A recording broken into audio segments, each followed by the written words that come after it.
you were already living a life that was heading you right to the penitentiary. Okay? Why were you the person, what kind of life were you living that they knew to come to you to get the gun? And then, what did you think they was going to do with the gun when they came and got it? Please tell me. Don't tell me that that's the reason you were in the penitentiary. No, we got to go back a little further than that. Don't start where he offended you. Let's start at the beginning of the story. How did you become that person? The go-to person to go look for a gun when I'm getting ready to go do something. Anybody know anything? Listen, I never been in the pen, but I'm a project baby. Champlaws Homes, Philadelphia, Pennsylvania. Okay? Ville, straight up, okay? No problem. I get that. So I understand there's some written rules and some things going on, but I'm gonna tell you this: the people in the hood, if I went to your house looking for the gun, I know who you are, and I know why I'm going there. Okay? So what I say is, no, sweetheart, with all due respect, let's go back further than that. Why were you living that kind of life in the first place that allowed that person, that you were the go-to person to come get the gun? So again, I'm not going to allow you to stay that way. You can certainly come here as you are. All of the warts, all of the trauma, all of that, bring it. Dump it. Let's try to work on it. But what we're not going to do is we're not going to sit here and lie one to another. What I won't participate in is lying to you and yet letting you lie to yourself, because there's no way for you to grow if you're lying to yourself. For me, the hardest day of my life, bar none, and nothing I don't think is even a close second to this day, was the day I had to look myself in the mirror and acknowledge that the reason I was in so much pain was my fault. And when I tell you it was the most painful day of my life, I've lost my mother, I've lost my father, and I've lost my oldest brother. I've had taken major losses in my life, but I will tell you that that day was harder than any other day, because I had to accept that I was the reason for the trauma. I was the reason. The person, he didn't get away with the things he had done to me, but he wasn't totally responsible. I was responsible. I'm responsible for me. I'm responsible for what I subject myself to. And the minute that I figured that out is the minute I was able to move forward and begin to heal. So now, how can this group be used to help people on the journey?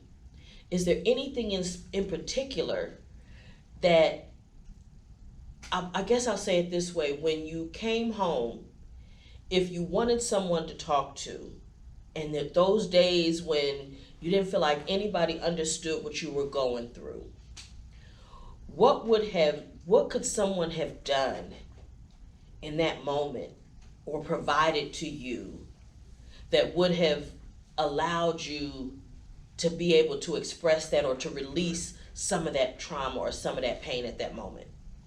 Well, I think, like, you know, I was in the Francisco home.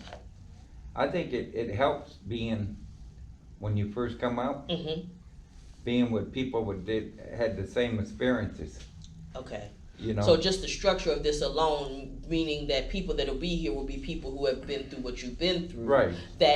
Okay. So when you talk, they understand. You know, where I was first put out somewhere where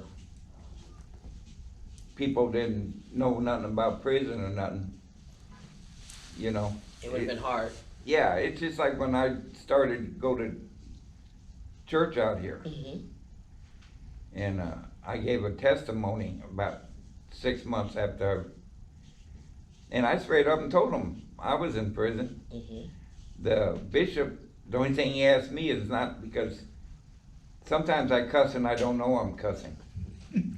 Guilty. My mother told me one day, I had just got out of the youth authority, right?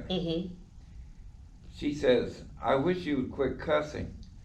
And my reply was, what the fuck are you talking about? You know, and in my it just mind, rolled off, right? Yeah, in my mind, I wasn't cussing. You know what I'm saying? But that was my answer. Uh-huh. You know? Because it became normal. It was. Yeah, it was. And let me say, for those people watching, I tend to curse a little bit myself. I'll use a few choice words.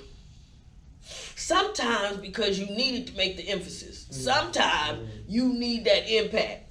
And some people need that.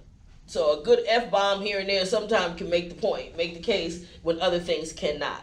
But Okay? I didn't know I was cussing. Because, you know, you don't cuss in front of your mom. Right. But I had no idea that because of my lifestyle, and inside every other word is a cuss word. You Okay. know, that's just the way you talk.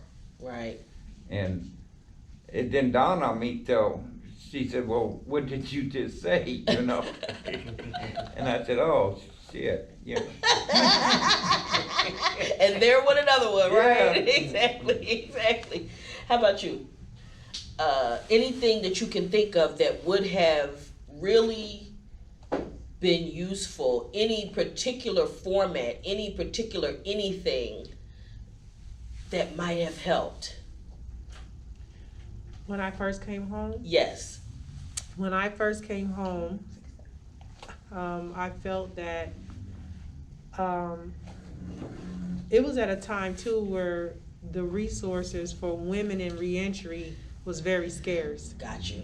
And the only other resources that was available was that for women that were lifers and that were coming home and needed the housing. There's still, it was like these stigmas around incarcerated women and the types of women that they were.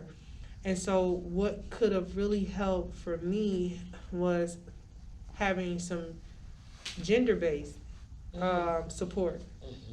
Now, even though I was able to attend some co-ed type reentry support groups, which was cool because I was able to glean from what the men had been through, and they were able to also show compassion for what I had been through, which was very beneficial towards the healing in the means of being separated from the opposite sex for over decades. Mm-hmm. So it was a great reintegration and refamiliarizing myself with the opposite sex and being in the presence of the opposite sex after being away for so long.